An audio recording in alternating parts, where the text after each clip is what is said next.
Bom, sobre a notoriedade, né? Eu acho que foi por causa de eu ter debatido com os dois dos maiores pós-tribulacionistas do Brasil, no meu ponto de vista e segundo o ponto de vista de muitas pessoas também, que foi o nobre pastor César Cavalcante e o nobre pastor Carlos Augusto Vailate. Debati com esses dois homens de Deus no programa Vejam Só e no programa da Musical FM. Então esses dois debates deram de fato uma grande notoriedade no que tange aos debates. Depois eu enfrentei outros debatedores, enfrentei no bom sentido, né?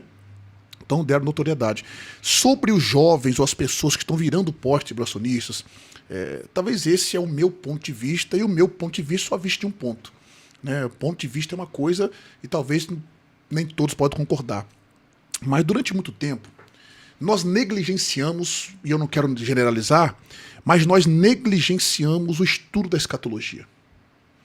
E muitas pessoas que saíram do pré e foram para o pós-tribulacionismo, e há exceções óbvias, mas eu posso até mesmo talvez ser um pouco extremista, mas cerca de 90% dos que saíram do pré-tribulacionismo e foram para o pós nunca estudaram de forma minuciosa o pré-tribulacionismo e também não estudam o pós-tribulacionismo.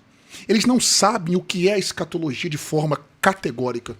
Talvez esse é um dos motivos da maioria ter ido para o pós-tribulacionismo. Eu quero logo dizer de começo que eu não acho os pós-tribulacionistas hereges. Eu também não. Existem hereges que são pós, Sim. mas não porque são pós-tribulacionistas. São hereges porque são de outras seitas, assim como existem seitas que os seus adeptos, boa parte deles, são pré-tribulacionistas.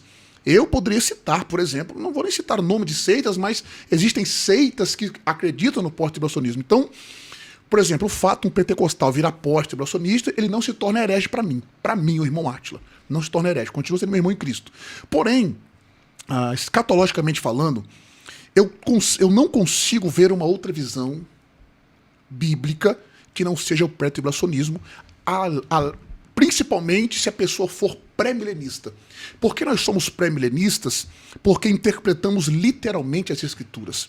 Então, o pré-tribulacionismo, eu não vou falar aqui sobre o pré agora, não foi essa a sua pergunta, mas é anacrônico. Então, talvez esse seja o maior motivo das pessoas terem saído do pré e ido para o pós. Eles não estudam. Eu conheço pós-tribulacionistas, pastor Rodrigo, pastor David, que nunca leram um livro sobre o pós-tribulacionismo. E são grandes debatedores. Defendem o pós com veemência. Mas eles nunca leram uma obra pós-tribulacionista. Eu sentei na mesa e almocei com um desses pós, e obviamente não falarei o nome dele, mas ele disse, não, eu nunca li um livro de pós-tribulacionismo. Disse, mas você defende com tanto? Ele, não, mas eu nunca li, porque eu achei... Ele foi convencido por causa de alguns textos que foi interpretado erroneamente no meu ponto de vista. Mas nunca li uma obra pós-tribulacionista. E nós temos grandes pré-tribulacionistas no Brasil, e eu até pecaria em citar o nome de alguns, porque eu vou esquecer de outros, mas nós temos bons pré-tribulacionistas que de fato estudam o assunto. Antes de eu debater, meu primeiro debate sobre pré e pós, eu já estudei. Na verdade, a escatologia foi a primeira doutrina que eu estudei em toda a minha vida de cristão. Desde o dia que eu me converti até hoje, é a primeira doutrina que eu estudei, eu me impactei na escatologia. E quando começou essa onda de pós-tribulacionismo, eu falei, vou virar pós também. Só que eu fiz uma coisa. Eu vou estudar o assunto. Emergir, né, eu não pastor? vou virar pós porque fulano virou, porque ciclano virou. Isso é moda. Né? Eu não vou virar porque fulano virou. Sim. Eu vou virar porque se eu for convencido com a Bíblia, eu disse, opa, vou estudar. E eu passei 4 anos ininterruptos estudando a Bíblia, tentando, na perspectiva pós-tribulacionista, estudando livros, estudando escatologia, pré-milenismo, pós-milenismo, amilenismo, o que se encaixa mais, a escatologia do modo geral. E eu não consegui ser convencido. Eu poderia destacar aqui uns 10 pontos. Essa parte que o senhor faz eu gosto, pastor. Né? Eu poderia destacar aqui uns 10 pontos de por que eu não sou pós-tribulacionista. E com convicção, e eu quero tornar a dizer com respeito aos irmãos pós, não se encaixa o pós-tribulacionismo. Então, respondendo mais uma vez sua pergunta, talvez esse é o motivo. Eles não estudaram a escatologia, não estudaram o pré-tribulacionismo. E se você fizer 3 perguntas para esses camaradas que viraram porque fulano virou, eles não conseguem responder. Ah, mas isso aí é o segundo fulano de tal. Não é segundo, isso aqui tem que ter com a Bíblia. A Bíblia, eu fui convencido com a Bíblia.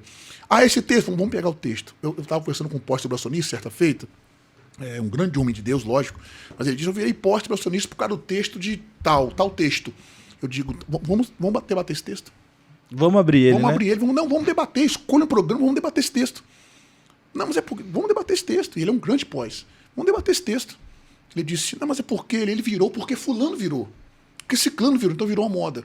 É uma moda recentemente nova também, né? Porque quando a gente era menino na igreja, quase não ouvia essa pós de pré, né? Já era meio que convicto pré ali, não tinha muito. Na verdade, é porque nós crescemos no meio pentecostal. Pentecostal, né? Eu não quero aqui agora falar o que você disse, mas é porque nós crescemos no meio pentecostal. E até pouco tempo atrás, o meio pentecostal há uns anos atrás, não, ainda agora, né? É predominantemente pré-tribulacionista. Pelo menos aqui no Brasil, numa taxa, né, falando, mais ou menos 90% dos pentecostais são pré-tribulacionistas. É que são ondas, né, pastor? Isso. Ondas. Primeiro eu acho que veio soterologia, né, que o pessoal, arminiano e calvinismo, né? Isso aí. Que aí o pessoal começou esses grandes debates, né? E aí agora tá vindo essa onda de escatologia pré e pós. Pastor, eu queria, porque como o senhor falou da literalidade do Apocalipse, tem um texto que me ajudou a entender um pouco essa literalidade, né? Eu sei que o senhor até a gente conversou, o senhor está guardando isso para um debate, mas Apocalipse 19, 17, dos anjos pregando essa literalidade aí do texto, só é possível numa leitura literal, Rodrigo, que os anjos pregam, né? Assim, e qual que é a sua visão disso daí, pastor? Os irmãos pós vão me matar agora, né? A igreja pós-tribulacionista é uma igreja que, no pensamento deles, não prega. É uma igreja que não tem influência. Ela é influenciada. Ela é uma igreja fraca porque ela é vencida. Se você quiser perdedora, fazer um corte aqui. Uma igreja perdedora. Primeiro, ela é vencida durante a grande tribulação. O evangelho que ela prega não é eficaz. Por quê? Porque precisa de anjos ajudarem ela a pregar. Esses anjos, por exemplo, que pregam o evangelho eterno, esse anjo está ajudando a igreja a pregar. Então, se a igreja vai estar aqui durante a grande tribulação, por que vai ter esse anjo pregando esse evangelho eterno? Para que vai ter alguns anjos pregando? Esses anjos, por exemplo. Para que vai ter aqui a igreja na terra? E o texto diz que os santos são vencidos se esses santos forem a igreja. A igreja foi vencida. E Jesus disse que a igreja não seria vencida, as portas do inferno não prevaleceriam, e etc. Então eu acho anacrônico a igreja pós-tribulacionista, no pensamento deles, a igreja vai passar pela grande tribulação, não é uma igreja que prega com eficácia. É uma igreja apática, né, pastor? Assim, se a gente for analisar, e boa parte dos que defendem isso diz que não vai ter salvação durante a grande tribulação. Então a igreja vai estar aqui na terra com o Espírito Santo. Com o Espírito Santo, obviamente, e não vai ter salvação. E aí?